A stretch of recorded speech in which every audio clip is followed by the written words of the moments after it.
네, 코스피가 드디어 종가 기준 2,400선을 돌파했습니다. 지난달 29일 장중 2,400포인트를 조금 넘어 최고치를 새로 쓴 지 10거래일 만에 장중 2,420선까지 넘어서며 신고가를 기록했습니다.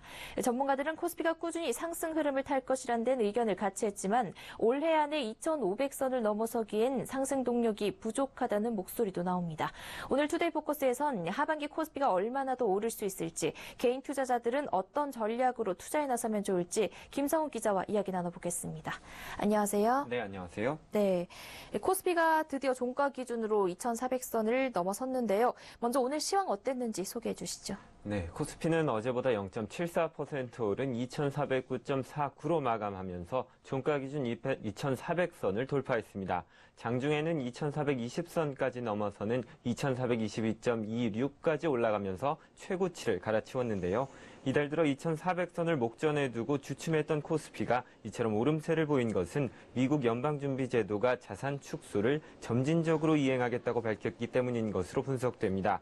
제닛 옐런 의장은 어제 하원 청문회에서 기준금리 인상과 4조 5천억 달러 규모의 자산 축소를 점진적으로 이행할 것이라고 말했습니다.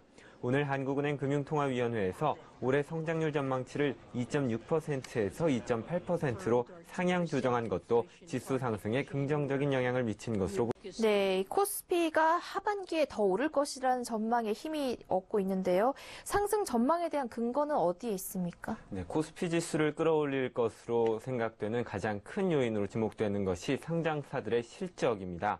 대표적으로 삼성전자는 올해 2분기에만 연결 기준 매출 60조, 영업이익 14조 원을 달성하면서 예상 전망치를 훌쩍 뛰어넘는 기록을 세웠습니다.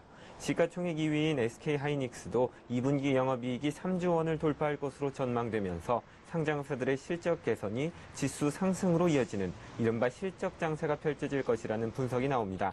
지난해 코스피 상장사 순이익이 100조 원을 돌파했고 올해는 140조 원을 달성할 수 있을 것이라는 전망이 나오면서 코스피가 2,500포인트까지 상승할 것이라는 기대감도 커지고 있습니다. 최근 이슈가 되고 있는 스튜어드십 코드도 코스피 상승을 이끌 요소로 꼽힙니다.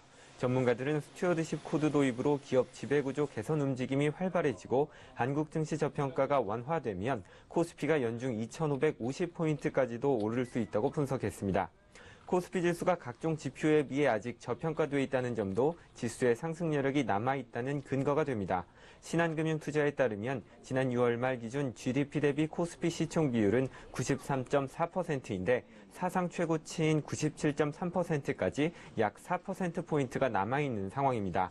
수출액 대비 코스피 시총 비율도 수출 기준 255.7%로 역대 최고치인 293.5%까지는 아직 40%포인트 정도 여유가 있습니다. 네, 많은 전문가들이 이렇게 상승에 무게를 두고 있지만 또 하반기에 코스피 상승이 제한적일 것이라는 의견도 나오고 있다고요? 예, 그렇습니다. 일각에서는 코스피가 2,500선을 넘기기는 어려울 것이라는 전망도 나오고 있는데요. 한미 FTA 개정 협상이 변수로 떠오르고 있기 때문입니다. 트럼프식 보호무역주의가 국내 수출에 영향을 미쳐서 자동차, 철강, 기계업종이 타격을 받으면 지수가 하락할 우려가 있다는 겁니다. 전문가들은 또 한미 FTA가 발효된 2012년 이후에 디스플레이는 무역 수지가 적자 전환했고 반도체 업종도 대미 무역 수지 부분에서 적자를 이어가고 있다며 지수의 상승을 방해할 수도 있다고 예상했습니다. 삼성전자 등 대장주와 IT주를 제외한 기업들의 실적 개선세가 시장의 기대에 미치지 못해서 코스피 상승에 방해가 될 수 있다는 의견도 나옵니다. 네, 결국 지수 상승이 제한적일 수는 있어도 하반기에 오름세를 보일 것이란 전망인데요. 개인 투자자들은 투자 전략을 어떻게 세우는 게 좋을까요? 예, 전문가들은 주가 자체보다 기업의 가치를 보고 투자를 해야 변동성에 따른 피해를 줄이고 수익을 낼 수 있다고 조언합니다. 주식의 기업 가치가 충분히 반영됐는지 아니면 주가만 올랐는지 살펴야 한다는 건데 이익 개선세가 꾸준히 이어지는 기업이라면 주가도 변동성에 큰 구애를 받지 않고 상승세를 이어갈 수 있다는 겁니다. 배당이 높은 기업에 투자하는 것도 좋은 전략입니다.